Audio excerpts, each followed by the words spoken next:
Jean Messia.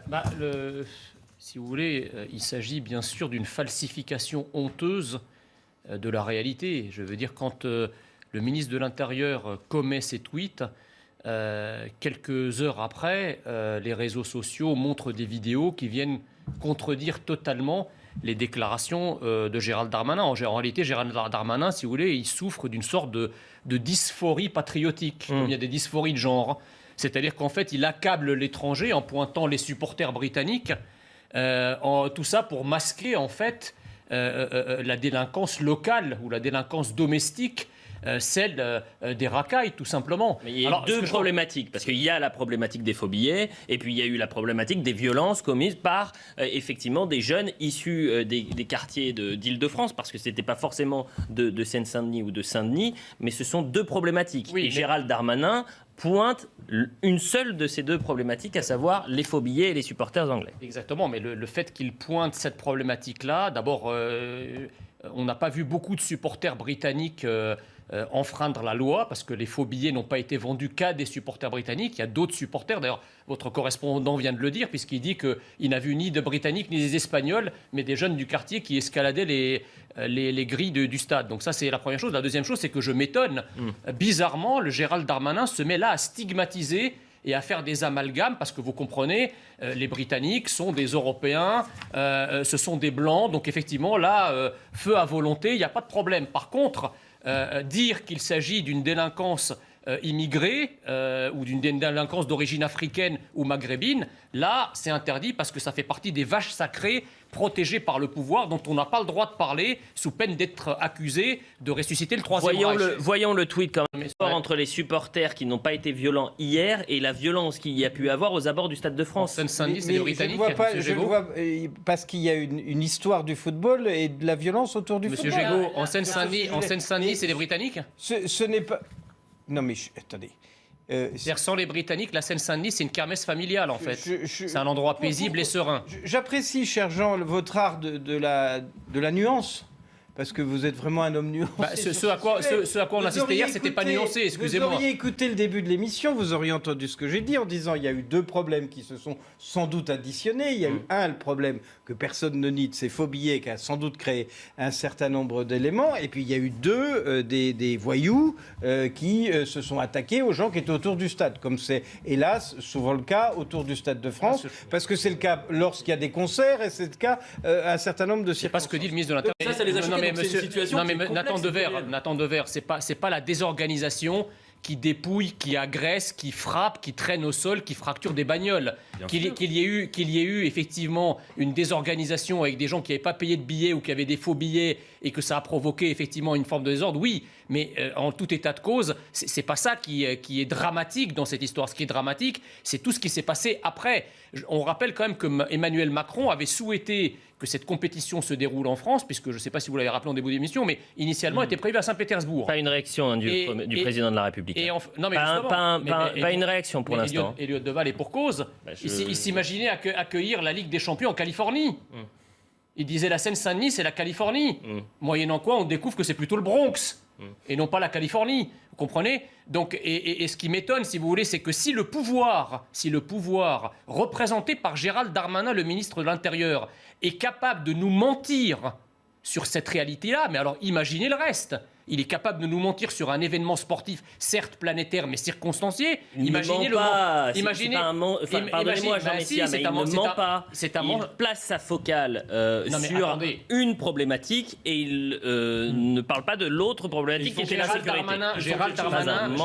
Gérald Darmanin devrait, après ce qui vient de se passer, il devrait démissionner. Ça peut être une question. Est-ce que des, entre guillemets, des têtes doivent tomber ? Est-ce que Gérald Darmanin ou le préfet Didier Lallement doivent démissionner? Le ministre de l'Intérieur est responsable de l'ordre public en France. C'est le premier flic de France. Après ce qui vient de se passer hier, vu par 300 millions de personnes à travers la planète, Gérald Darmanin devrait démissionner exactement. Mais en fait, on vit dans un pays où personne n'est responsable de rien.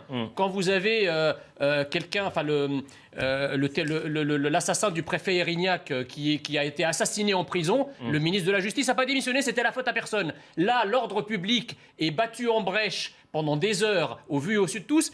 personne n'est responsable. C'est quand même assez incroyable. Enfin, quand on pense que Damien Abad est emmerdé depuis des semaines pour des histoires de fesses non avérées et qu'on demande sa démission, excusez-moi, c'est quand même beaucoup plus grave ce qui vient de se passer. Notamment dans le football français, un climat de violence quasi décomplexé, Jean Messia. Je pense que le pays est assurément très ensauvagé. Il y a une cocotte minute qui bout en permanence et effectivement, ce genre d'événement constitue des occasions de décharger une violence latente qu'il y a dans la société, c'est incontestable. Maintenant, si vous voulez, on a voulu effectivement racailliser le football depuis des années, eh bien, on obtient aujourd'hui le résultat. Rendez-vous compte que des téléspectateurs internationaux, étrangers, qui regardent depuis l'Asie, depuis l'Amérique ou même depuis l'Afrique, voir ces scènes, et on ne leur dit pas que c'est en France. Vous croyez que quelqu'un va deviner que ce qu'il voit là, ça se passe en France ? Même des pays qui pourtant sont dotés de beaucoup moins de moyens que la France, comme des pays africains qui organisent, par exemple, la Coupe d'Afrique des Nations ou tout un tas de compétitions sportives, ils n'ont pas ce chaos et ce boxon qu'on a en France. Je veux dire, la France, qui est la 7e puissance économique mondiale, elle n'arrive pas à organiser un événement sportif dans des conditions à peu près normales, sans que les gens soient dépouillés et agressés. Excusez-moi, c'est choquant. Voilà. Arrêtez de relativiser, monsieur. Je ne dis pas que l'une est mieux que... Je ne relativise rien. Arrêtez. Mais vous êtes pris... Votre logiciel prend l'eau. Votre logiciel prend l'eau et donc vous êtes mal à l'aise. Voilà la vérité. Je ne suis pas du tout mal à l'aise. C'est vous qui êtes mal à l'aise. Le réel vient percuter votre logiciel. Tout à l'heure, vous expliquiez que c'était les petits jeunes de la Seine-Saint-Denis qui étaient la source de tout. Ça n'existe pas, les jeunes. Les voyous de la Seine-Saint-Denis. Voilà, c'est des racailles d'origine immigrée pour la plupart.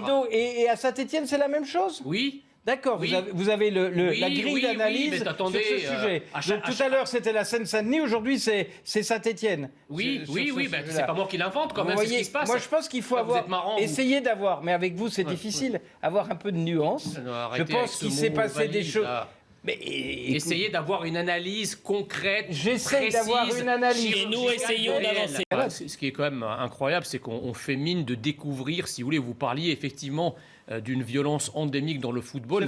Oui, mais la violence des années 80 n'est pas la violence d'aujourd'hui. Par contre, ce qui est endémique, c'est une violence comparable à celle-ci, qui a eu lieu aux abords du stage avec des agressions, etc.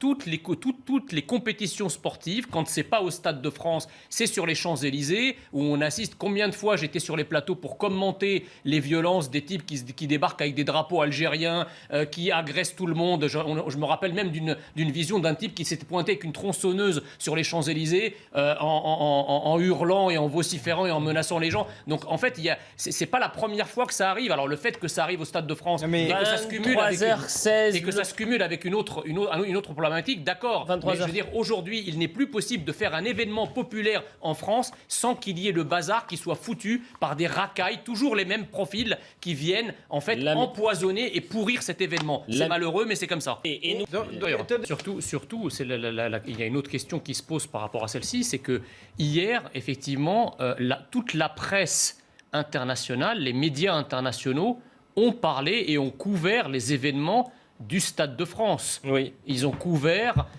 notamment les tentatives d'intrusion. Enfin, ils ont filmé. On a plein de vidéos des médias.